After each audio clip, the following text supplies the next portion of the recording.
everyone, and welcome to the SwiftCase Productivity Podcast. My name's Adam Sykes, founder of SwiftCase, the professional productivity platform, and today I've got with me Craig McCarthy, development manager at SwiftCase. And Phil Whitby, developer at SwiftCase. Great. So today we were going to talk about something we've been talking about in the office, which was kind of people, the consumer collaborating with the actual producer. So consumers actually building or creating, consumers as creators of the actual system or product service that they were. Well, I think it started because for a couple of reasons. I was writing an article about the IKEA effect, which is where consumers attribute value to a product that they've helped make. So obviously like IKEA furniture, if you build it yourself, you'll then estimate it as having a higher value than someone else has built version of it, even if that's an expert carpenter. Yeah. Right. And also it was because my son really enjoys Minecraft and also Lego. Yeah. And I've realised that the highest value toys he had were these two creative, boundless, imaginative, limitless, I've said that already, but and there was no set kind of end goal with this. So even more than the IKEA effect, where you have an end goal, there's this completely free play, isn't it? Free play, and I wondered whether some of the better sort of like business models, like Minecraft, which is an incredibly successful product, incredibly successful. Lego, incredibly successful product. But, Well, the thing is, with something like that, the longevity of it is just enormous, isn't it? Yeah. I remember, it's on the website under my little bio thing. When I was a teenager, I used to do a lot of game mods. And I used to really, really enjoy that, and it got me into Photoshop and all sorts. But what was amazing about it is you weren't restricted to the original content of the game anymore. And this blew my mind because I grew up with like the N64 and things like that. And once you'd finish the game, it's done. You can play it again, but it's the same old stuff. Yeah. Whereas now, with the internet and people sharing all this content, you suddenly had just an unlimited amount of stuff you could do with this particular game.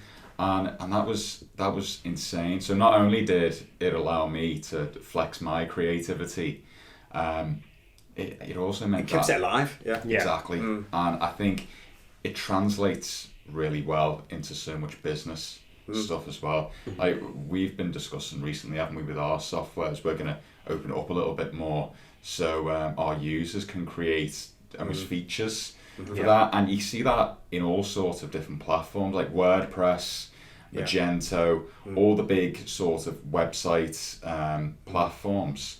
They all allow people to make extensions for them. Yeah. So if you just download vanilla WordPress, you're very limited on what you can do. But you've got people making themes for it. You've got people making plugins with Magento. If you want to integrate with a particular payment system, you can, because someone's probably made it. Magento often have to make it.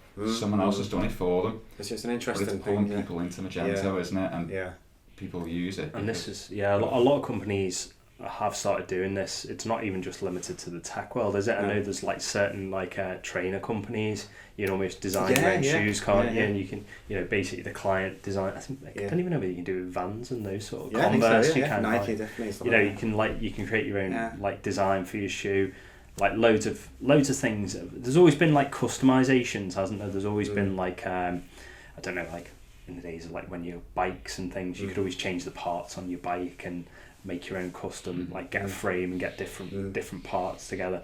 But this, like you say, these things are like completely free, aren't they?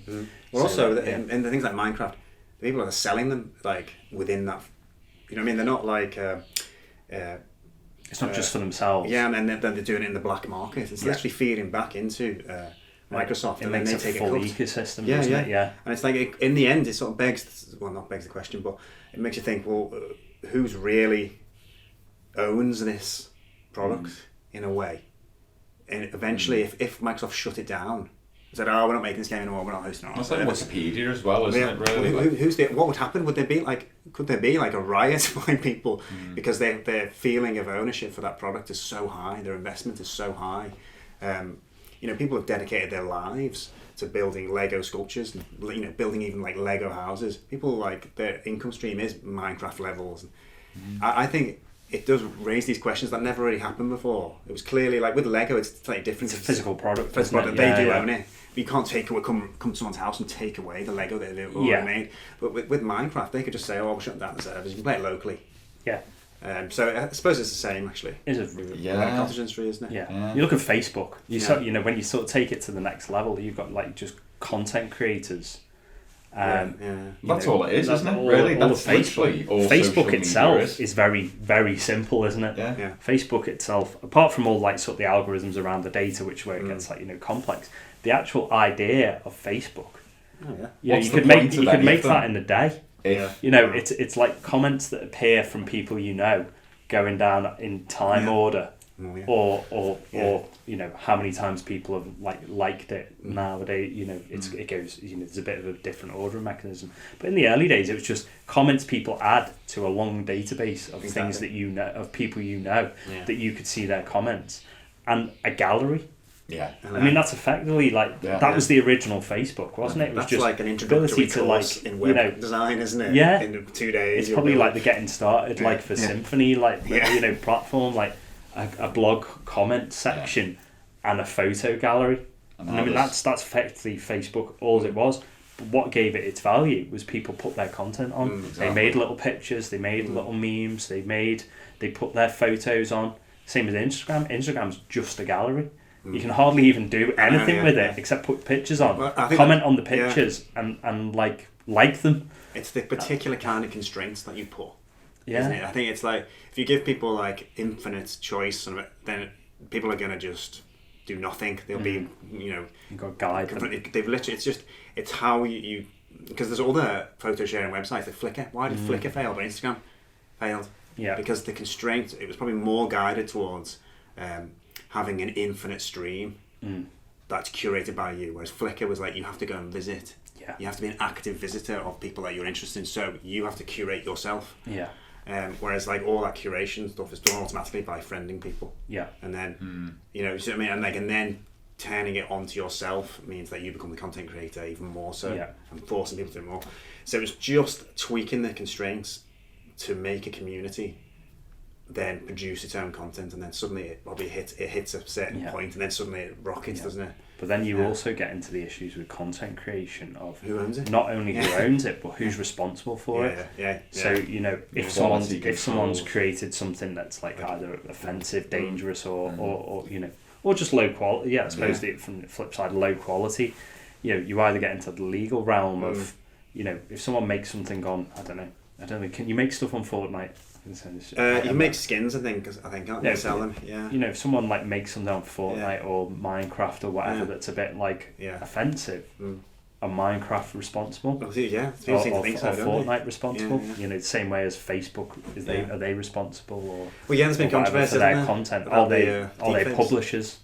Yeah. Or are they just simply platforms? And when does a platform become a publisher? Yeah. And these are new questions that I suppose we haven't had before, have we? Because it's never been so open, has it? But also, when profit's involved, I think the people intuitively believe there should be more onus on the company to do something about it. I think, whereas something like Wikipedia, it's like YouTube is the big one, isn't it? Really, I disagree. Yeah, but you don't think that there is a tendency for people to believe that, or you don't? I think people believe that. I disagree with it. Because I see it the same as Lego. If someone made something with Lego, would you blame Lego and say, you should be stopping people doing that? You should stop people from making stuff with Lego. I know, the argument is it wouldn't be as possible for Lego to do that because they could ban someone from buying Lego, but they couldn't literally go around to everyone's house and check what they built with it and then said, "Oh, you shouldn't be building that with Lego." You built a prison out of Lego and glued it all together or whatever. But then someone wrote a comment on Facebook, "Oh, that's Facebook's fault," and but then it's because it's because that Facebook could do something about it. Yeah, that's right. Yeah. Because no one blames the people who made the keyboard. They don't go, "Apple, you made the keyboard," and people are writing these things on it, or this camera. You videoed something really salacious. Canon should be doing something about it. They should be wiping it. It kind of gets down to you get into the gun control argument, don't you? Then who can do something about it? Who should you be creating guns because someone could use that for killing someone? Yeah. But then you've got to argue then the difference with gun control is that what are guns useful for other than that? Yeah. Whereas Facebook isn't That's not what it's designed for explicitly. Yeah. So if someone chooses to do it that way, yeah, why should it be Facebook's responsibility or it's really Twitter's interesting, responsibility or whatever? I know we've had a conversation about this before, but like it is an interesting argument. It's like who owns it? Because I think like people don't read terms and conditions. A lot of the time, we probably find you don't own it. Absolutely not. Yeah. You know, certainly on Facebook. Well, there was controversy over Instagram, wasn't there? When the one person who did read it reported, and it just went wildfire, and everyone was like, "Oh my god, they own all our stuff on Instagram." Yeah. Just look at that one person. Yeah, exactly. Who reported it, but it's arguable whether it's enforceable, though, isn't it? Yeah. Yeah, that was the thing. It's like it doesn't matter because if people aren't reading it, it's not enforceable anyway, and you can't own someone else's sort of intellectual property that they've created. So, but it does raise some really interesting questions there that I'd not thought about actually. Yeah, and I don't know. What do you think? It's definitely wrong. To me, it seems intuitively wrong to put the onus on the company to. Yeah, I mean, I don't believe that the company should police it. I think if anyone should police it, it's the police. That's what they're designed for. If they if they go to Facebook and say, "We've been alerted of this, can you please take it down because it breaks these laws," then I think that's fine. But why should Facebook have to? It's like saying all car manufacturers should have to be able to tell the police immediately if someone's speeded. That's technically possible. Yeah, you're right. With today's technology, that's technically possible. All you've got to do is have some kind of device that sends a signal to say that, we've recorded this car going faster than this speed, and you can even say it was on this road and it's broken the law. And that could immediately alert the police. It didn't even need to go to the police. It could immediately alert the fining authority that fined you immediately that you've speeded. That's technically possible. We do that tomorrow. No one's to do that. That's possible. And that's the argument with Facebook. It's possible for them to have something that filters the comments to say that's allowed and that's not allowed. And then you get into like the argument of why should Facebook be able to set the rules of interpreting what's allowed and what's not allowed. This is why. But that's the argument, is that it's possible to do, so they should do it. But when it comes to policing it, though, it goes hand in hand with the whole ethos of this model, where you also have, the general public, the audience of this content, they can report it as well. So it's kind of self-policed anyway, because if something is offensive to the majority of the public who see it, they're going to report it, and then there's less work for the publisher. Yeah, and then when it does happen, Twitter, for example, this happens a lot. Then Twitter's decision is then mocked, and there's no way for them to win. I don't think in this situation. I think it's the difficulty, isn't it? Really, of opening things up. Yeah. You've got to if you open it up, you release control, don't you? Yeah. You've lost some of your control, and whereas you can have quality, I suppose you can have quality guidelines, and you can enforce those quality guidelines. Ultimately, if you open it up for people to do what they want, they're going to do what they want. Yeah, exactly. So it's a double-edged sword, basically, isn't it? Yeah. So, it's bountiful, but it's also potentially hazardous. Yeah. Yeah. So I think if anyone's got any comments on this, then you need to drop them below in the comments, and we'll police them really. We'll police them and moderate our comments. Make sure don't say anything against us. Yeah. But other than that, thanks for listening. Yeah, and check us out at swiftcase.co.uk to find out some of the things that we've got going on at the moment. And send us a message, comment on social media. Don't forget to subscribe as well. Yeah, and click the little bell to get notified if you want to see more of our podcasts and get told when they're on.